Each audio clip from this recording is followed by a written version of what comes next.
Hello and welcome back to the channel. On tonight's episode of UpShots, we will be covering Smackdown Live. Smackdown Live kicks off this week with a Miz TV segment. Miz is being forced to have his special guest and do this episode this week, and he announces his special guest, and out comes Shane McMahon. Shane is accompanied by Elias and Drew McIntyre, and this whole segment is done just to pretty much set up a match for tonight. Between Shane and The Miz. But first, The Miz has to beat Elias, and then he has to beat Drew McIntyre. And if he wins both of the matches, he gets to face Shane. So we jump right away into the first match. And it was Elias versus The Miz. And this was a quick match. Easy win for The Miz. Elias missed the top rope elbow drop. Miz capitalized with the skull-crushing finale. I gave this a 1 star. Then we have The Miz versus Drew McIntyre, because right away, Drew McIntyre rolled in the ring, made the ref ding the bell. McIntyre was in control for most of the match.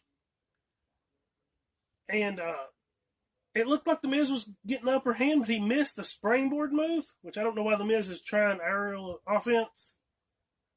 And then Shane distracted him, and Drew McIntyre hit the Claymore. Drew McIntyre wins. I also give this 1 star. Shane gets in the ring, and he says that he's going to go ahead and give The Miz the match he wanted. So even though The Miz lost the match against McIntyre, he still gets to wrestle Shane. This wasn't even really a match. Shane locked in the triangle and beat him. It was like maybe 2 minutes. I didn't even give this one a score. Then there's a backstage segment where Sonya Deville and Mandy Rose are bullying Ember Moon. Apparently Ember Moon likes to read, and they're bullying her. I don't really understand these segments either. This segment was actually just to set up the match for later on tonight between Carmella and Sonya Deville. I don't grade none of the backstage segments or give them any kind of score. So we'll move on. Out comes Daniel Bryan and Rowan Harper for a match. Daniel Bryan lets us know that they're going to defend their tag team championships tonight. And they're actually going to face 2 local talent. He says the local talent are the tag team champions, and he shows them. And this is the best part. They're standing there and they have cardboard titles. And they're going to have a match to unify the titles. This is interrupted by Heavy Machinery. And Heavy Machinery comes out. And they say that Daniel Bryan and Rowan's ducking them.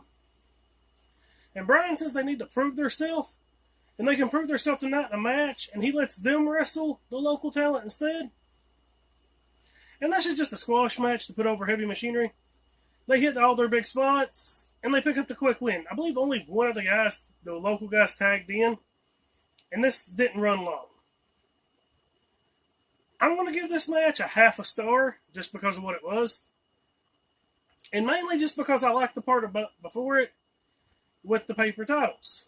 And then the announcers let us know about the 6-man tag for tonight.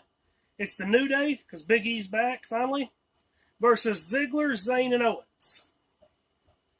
And then there's a backstage 24/7 segment. And I'm just going to wrap all these segments into one. The Truth is complaining about being the champion and how hard it is when Carmella thinks she hears somebody coming. So she had to even hide in one of their boxes that they packed their equipment in. But then she can't get the lid open because it's locked. And one of the backstage hands comes and tells her it's time for a match, so she has to leave it. And Jinder Mahal's coming through and he hears Truth yelling. So he goes to find a way to get Truth out of the box. And then later on the night it shows Jinder Mahal walking around with a crowbar and a ref, but he can't find the box Truth is in. He finds a backstage person, and they tell him that the boxes are being loaded onto a truck headed to Monday Night Raw, which is going to be in L.A. next week. So Mahal heads out to go to L.A., and Carmella's shown looking for Truth. But we'll get on to the next match. The next match is actually Carmella versus Sonya Deville. And this whole match was pretty much just Mandy Rose cheating. They done it 3 or 4 times throughout the match. Like one time, she had her in the code of silence, and Mandy Rose put her foot on the ropes. And then at the end of the match, Mandy Rose interfered, and Carmella's distracted, and she turned around and got hit with the high knee from Sonya Deville. I gave it like 1.5 stars. It was not a real good match. It was okay. There really wasn't much to it besides the cheating factor. Then we have a backstage segment with Alexa Bliss and Nikki Cross. Nikki Cross come over from Raw. She's one of the wild cards this week. And in this segment, Alexa Bliss tells her that after she accidentally interfered last night, that a bunch of the fans on social media was talking bad about her, and that Bayley had actually liked some of the comments. This was just to set up a match between Cross and Bayley for later on in the night. The New Day come out to cut a promo, and they start celebrating Big E coming back. Then Dolph Ziggler interrupts them and tells them that the only reason that he's not champion is because of Xavier Woods. And he shows a video package. And then Kofi says he forgets to show that he attacked Xavier Woods first, which just leads to Kevin Owens and Sami Zayn coming out. And they say they're there to right the wrongs. And then the New Day rebuttal. And this promo was actually sort of useless, especially in the spot it was in. Because if it would have been right before the main event, it would have made sense. But there's still a few more segments before that. So I don't really understand why this promo was layered in here. Then we have an Aleister Black promo, a pre-recorded backstage promo. And it's pretty much the same as it usually is. He's begging somebody to ask him for a fight. But this week he says they don't even have to really fight over anything like another woman or another man. He just wants a fight. And he has a little backstage hand producer guy to open the door. And he says that the door is open, so they don't have to knock now. And then we have the Bayley versus Nikki Cross match. And this was actually an okay match. These two were pretty good workers. Alexa Bliss tried to interfere, and there was this one spot that was really cool. Bayley hit her drop kick through the ring post on the outside. And then Nikki Cross rolls in the ring, and she rolls back out. And Alexa Bliss whispers something to her. And Bayley goes to do it again. But Nikki Cross pulls up the ring skirt, and Bayley slides on in it, and she beats on her. Bayley picked up the win because she hit her top rope elbow, which Bayley's the champion. Everybody knew she was going to win. They re-showed the Firefly Funhouse for Monday night. I won't go into that. Look it up on their YouTube channel if you want to check it out. It's the best thing going in WWE right now. Then there's a backstage interview with Apollo Crews, where the interviewer asked him about his match last week against Andrade that didn't get started. He said he wants to let Andrade know that he is not an afterthought and not to be overlooked. Which in comes Selena Vega, and she says that Andrade is still mad about what happened to him Friday. Which honestly, Andrade wasn't there this week because his mother passed away. And I'd like to send out my condolences to him and his family. But she played it off like he was mad because of what happened. That's the reason he wasn't there. And she says that Apollo Crews better be careful because the next time they meet may be Apollo Crews' last match.